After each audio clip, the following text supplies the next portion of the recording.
Hi, everybody. I'm going to try to get through the rest of the questions about my pregnancy tonight because I haven't answered all of them. Okay, how long did it take until I felt ready to try again? My cat is making weird noises. I mean, we started the conversation about having a second around 18 months. Yeah? But my husband wasn't ready until probably 2 years postpartum. So it took him another 6 months to really be on board with it, mainly because it was a traumatic experience for him as well. And he wanted to make sure that I would be okay. I mean, it was tough with my son, not only the postpartum stuff for me, but his food allergies were like a huge burden. And so hopefully that doesn't happen again. This is a big question for not worsening prolapse. I know you guys are all wondering, but it's actually more simple than you think. All the strategies that you already know for both prolapse and for a DR, for managing pressure in the whole system, all that applies during pregnancy as well. So avoiding constipation, not holding your breath when you're exercising, exhaling on exertion, all those things, managing only lifting weights that you feel like you can handle at the time. Like if you feel like you're coning and doming when you're exercising, maybe during pregnancy you avoid those exercises. If you feel like you're bearing down when you're lifting, pick a different exercise. There's all sorts of ways that you can continue to strengthen your body with managing pressure properly in your abdomen and pelvis. Also, please excuse my voice when I get a cough for the first time in the season.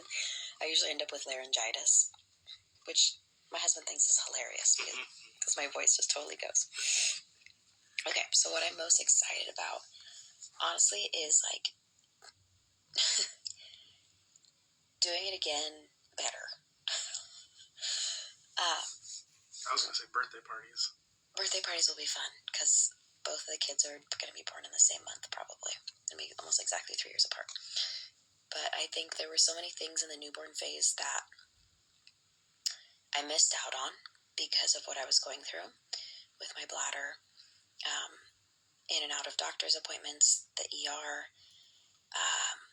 just the trauma of that whole initial experience. Like, I didn't even get one afternoon asymptomatic after giving birth.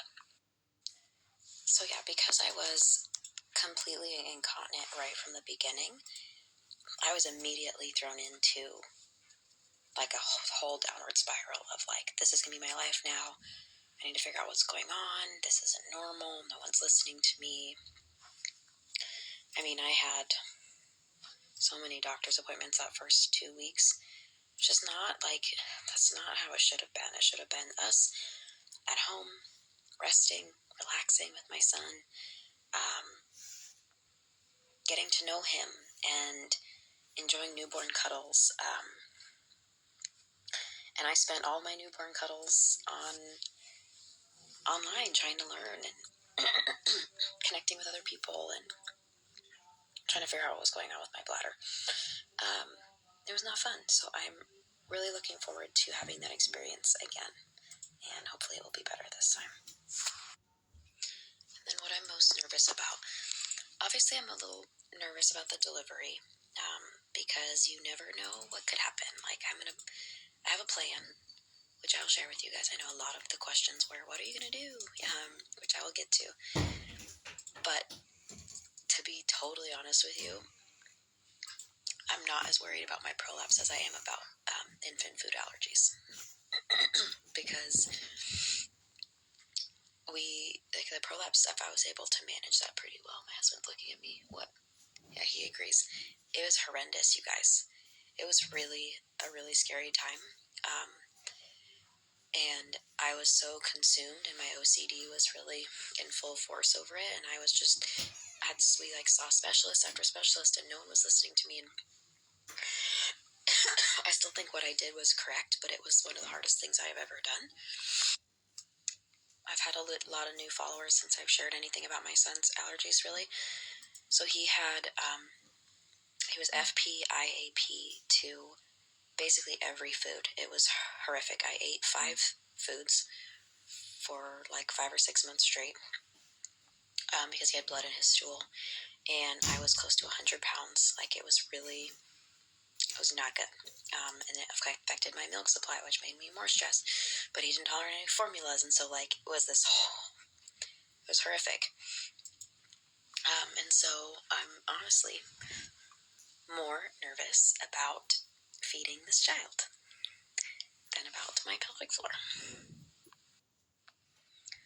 So, of course, I planned for my pregnancy, but it didn't work out quite how I planned. But I will share both my plans and then what's actually been happening. So my plan was to do my own workout program, which I am kind of going through and filming, excuse me, for my POP pregnancy program that I'm going to be making. I planned on, maintaining my strength and obviously wearing my pessary every day. Changing physicians is a big thing for me. So I am moving out of the Kaiser HMO system into a PPO system. I've hired a doula. She's wonderful. I'm sure she will be on here a lot as things are moving forward with my pregnancy. Otherwise, not much else different than what I did the first time. What's actually happened is that I've felt like it, so I haven't been able to exercise. I think I've actually done like 5 strength workouts since I've gotten pregnant. And I'm 15 weeks now. So that's great. Definitely feel like I've lost some strength, but it's okay. My body obviously needed to rest. Every time I tried to exercise, even just going for a walk, I would be so ill that night and that next morning with both nausea and fatigue. So I had to listen to my body. Like, there was no point in pushing it. It was going to do me more harm to exercise than to just rest. So I will start exercising more. I did get a workout in over the weekend, and I felt pretty good afterwards. I didn't have the same symptoms, pregnancy symptoms afterwards. So I'm looking forward to starting some of that more now. My doula and I have talked a little bit about this, but we're going to have a lot more conversations about this as things progress a little bit more. And my plan to attack prolapse symptoms and signs and stuff early on is really to rest. And so I'm going to set myself up really well so that very minimal is required of me for a while. I've actually asked Lauren, you guys know Lauren from my story, to come stay with me. And she is going to come stay with me after the baby's born and help us out, which is like the greatest gift that someone could give. And I'm really looking forward to that. Also, my mom is retired now, and my mom will be around a lot as well. I haven't really shared this news yet, but my husband's going to be a stay-at-home dad. He's really excited. The cat is now purring right here, so if you hear that, that's what that is.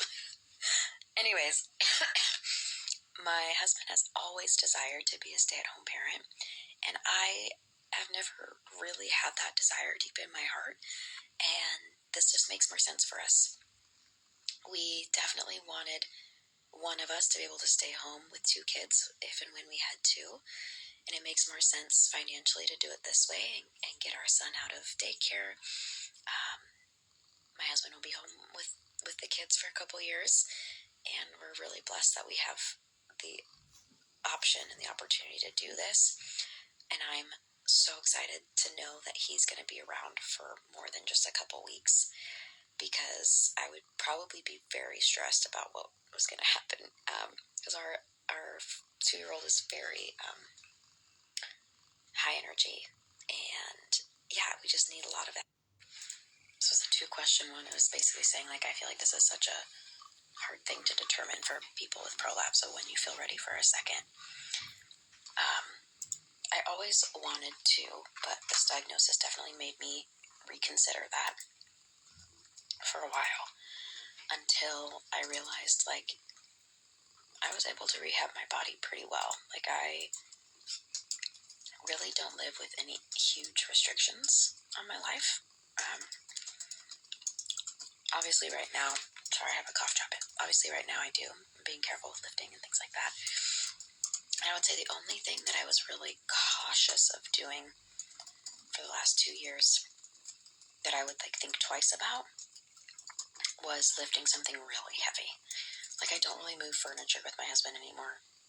Sorry, honey. Oh yeah, I guess you don't. I don't, and I used to do that like no problem, and I haven't done that.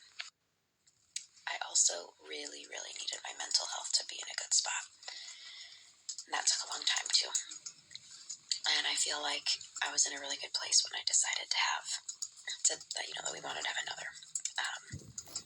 And my husband had to do his own work on that front of things, and he did.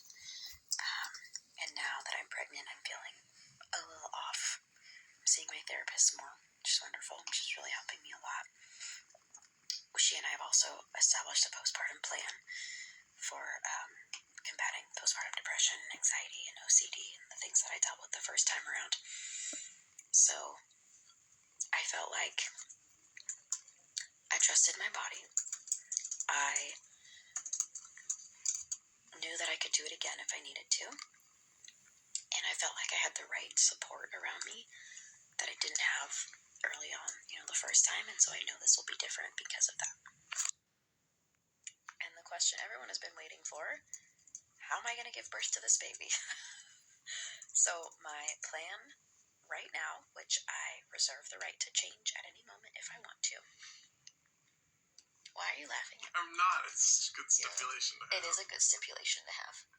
And I'm going to hold on to that I'm going to have this baby however I damn well please. That's right. Preach it. Yes, I'm planning another vaginal delivery. Absolutely. I've always kind of leaned towards that as my decision. I've considered having a C-section, and my answer is very personal. And we've had this conversation and debate on here before, and I'm sure we're going to have this more, us meaning this community here. So if you're curious to see what other members have had like thoughts on this, I have a whole highlight: vaginal delivery versus C-section, or like vaginal versus C-section, something like that. And for me, again, very individual decision. When I look back at my recovery from my first, when I went to see my PT, my pelvic PT at 7 weeks, my pelvic floor strength was 5 out of 5. Great. Awesome. Recovered that. No problem. Surprised. I was surprised. I have a long history of pelvic dysfunction, totally different than what I talk about here.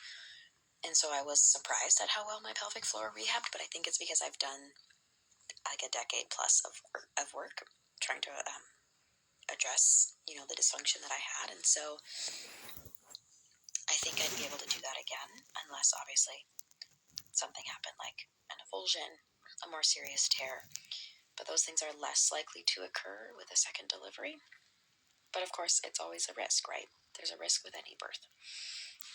The other thing that I think is important for me personally is that my TA, my abdominals, are always challenging for me to work on. I think there's a couple factors here. Biggest one being that I have a functional scoliosis, because one of my legs is a lot longer than the other one. So it's like 4 inches long. It's not that much. So, long story short, I've had back pain on and off since high school, and I've gone to physical therapy on and off for it as well. So the idea of having a C-section makes me more nervous than having another vaginal delivery, and I know that some people can rehab their core really well after C-section, and that's fantastic, but I've always struggled with that because of my history. So that's already my weak link. I'd rather have a vaginal delivery, which I know how to rehab from, God willing, everything goes well, and see what happens. But, I'm going to have more of a conversation with my doula of like, well, if I'm in the delivery room and they want to use forceps, or leaning towards using an instrument, at what point would I decide to go C-section? And we'll get there. When my doula Kim and I first met, we chatted about my history and why I was seeking a doula in the first place. And I told her what I wanted out of a second delivery. And she recommends, and we're going to work together on this, that I try for an unmedicated birth if possible. I have a lot of work to do on this front if I want to achieve that, because I'm not worried about the pain or like wondering if I can do it. I think I could, but I'm more worried about the mental health side of it, like the mental component of making it through a situation like that. Because the reason I chose an epidural when I did with my son was because of my mental state at the time. I was having a ton of anxiety, and I thought I was having a panic attack. I wasn't, but I thought I was, and that's why I chose what I did. What panic attacks have always looked like for me, which I know they're different for everybody. I shake really violently, and that happened to me through my whole labor, which I knew was a normal thing that can happen. I know it happens more right after you deliver, but I knew it could happen throughout as well. But my brain couldn't separate that what was happening to me was normal, physiological, totally safe, from the experiences I've had with that in the past that were not safe and were very scary, and where I was completely out of control. And so I chose an epidural when I did because of that. And so if that were to happen again, my doula and I are going to process through what are some strategies I can do to make it through something like that. And then my therapist is helping me with some of that stuff as well.